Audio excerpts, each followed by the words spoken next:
Hello people, how are you? This is Grandpa Hickory from Texas. I wanted to talk at you today.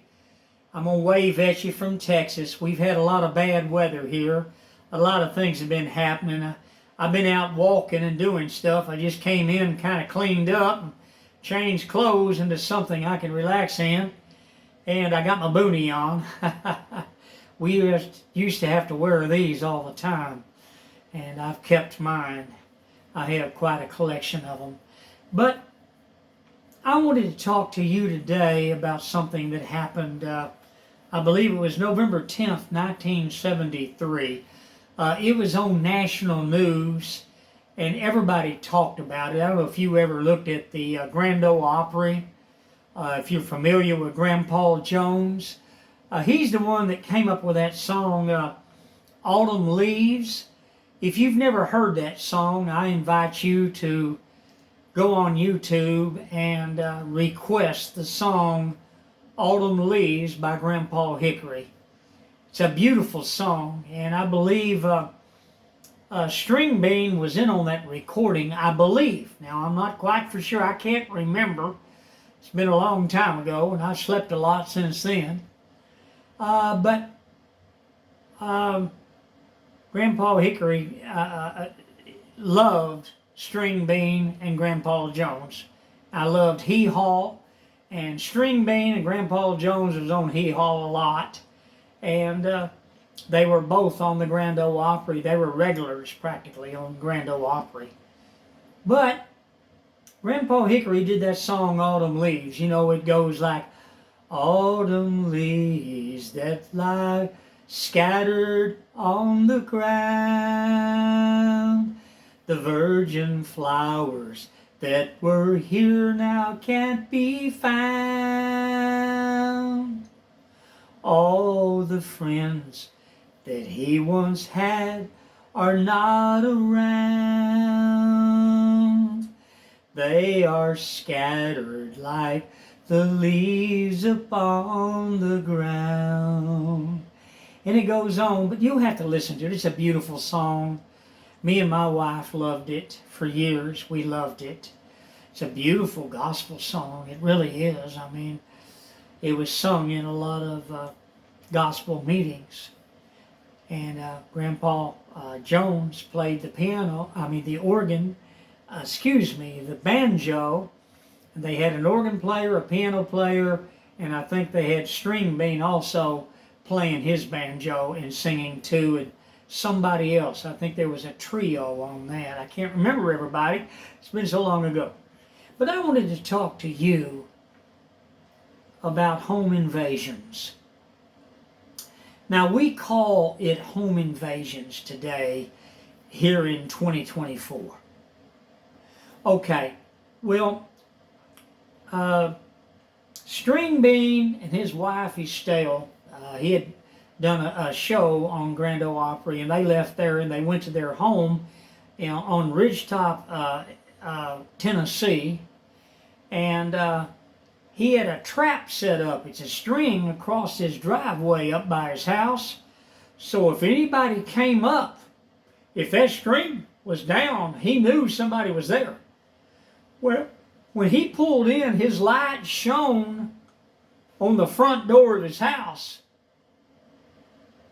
and he could see that the door was partially opened, and he could also see the string laying on the ground.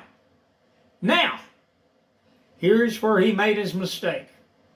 He got out of his car, opened his trunk, got in his bag, and got his little .22 Saturday Night Special, a .22 caliber pistol with hollow points. 6 rounds, that's all. Well, his little wife, Estelle, she was scared. She was in the car. String Bean said, stay right here, stay right here. Well, he went on up to the house when he should have turned that car around and drove somewhere where he could call the sheriff and let law enforcement do their jobs and let them come out there and confront the intruders. But no, he walked with that gun and he pushed the door open.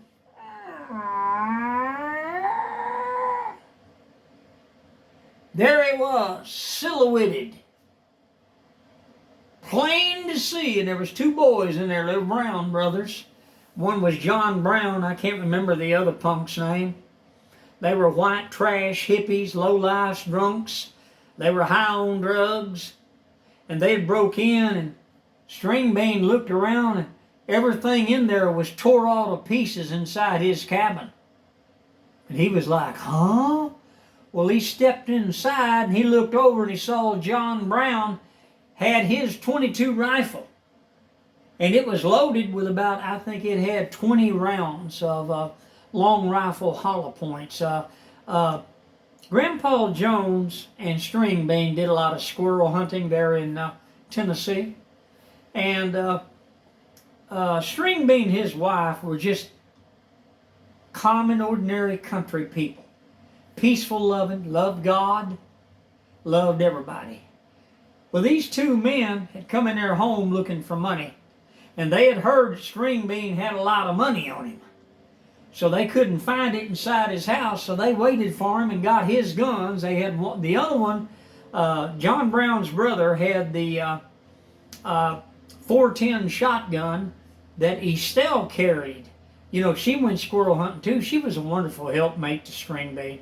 And you know, she always reminded me of Patsy Cline. The first time I ever saw her picture, way back, I thought it was Patsy Cline. But it was String Bean's wife. Her name was Estelle. She's a precious lady. Do anything in the world for you. So would String Bean. Well, anyway, John Brown, when he saw the gun, String Bean was scared. Well, his gun, you know, he shot his gun because he was scared, man. Well, it went down in the floor. He's fired 4 shots in the floor. Well, John Brown aimed that gun at him, and he got him right through the heart, and he shot him several times before String Bean fell down with his arm extended like this, and he was laying on the ground with that gun. Well, they went over there and checked him for money, and he still had got out of the car, and she had come up on the porch, and they could hear her coming up, and she looked in and said, oh! She turned around and took off running. Well, John Brown jumped up from String Bean's body, and he stepped to the door, and he ran outside, and he shot her in the shoulder. When he hit her shoulder, she fell down on the ground. She was trying to run to the road for help. Well, he come running out there, and she pleaded with him, please don't kill me. And she begged him not to kill her. Well, he stuck the gun up behind the back of her head. He fired. And you people that know about .22s and long rifle hollow points, you can imagine the damage that was done to her head.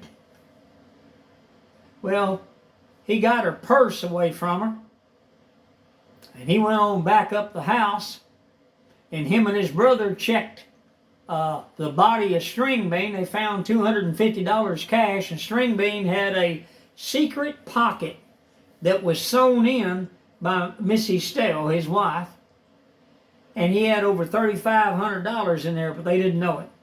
So they got up and they got the keys to his station wagon. They took all of his guns, and they pried that .22 out of his hand. And in the autopsy report, you can see it online.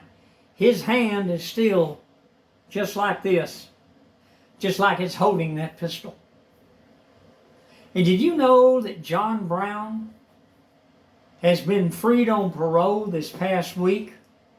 The people in charge in Washington, D.C., they've made arrangements and everything where people that have life sentences, they can petition for paroles. And everybody's dead that was on the case. Grandpa Jones and Marty Robbins, they used to go before the parole board and tell them no. They resist his parole, and they prevented him. Well, they're both dead.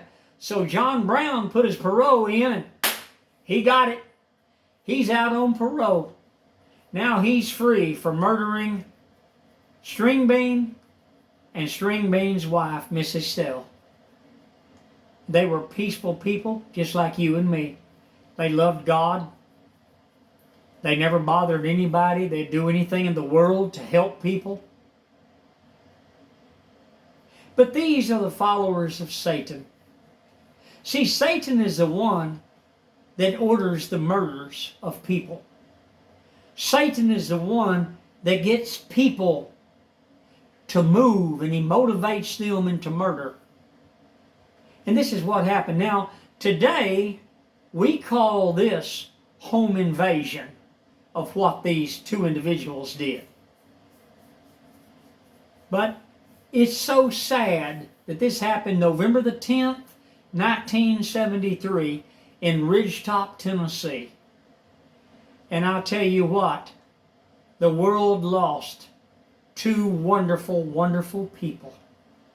Hey, this is Grandpa Hickory. Please hit the like button. I'm inviting you to subscribe to my channel. All of you people stay safe. Goodbye from Texas for now. And it's a crying shame that this murderer has been paroled and is set free, coming back into society. Now, he's in his 60s now, but would you like him for your neighbor? I wouldn't. I'll see you on the next video. Thanks for stopping by.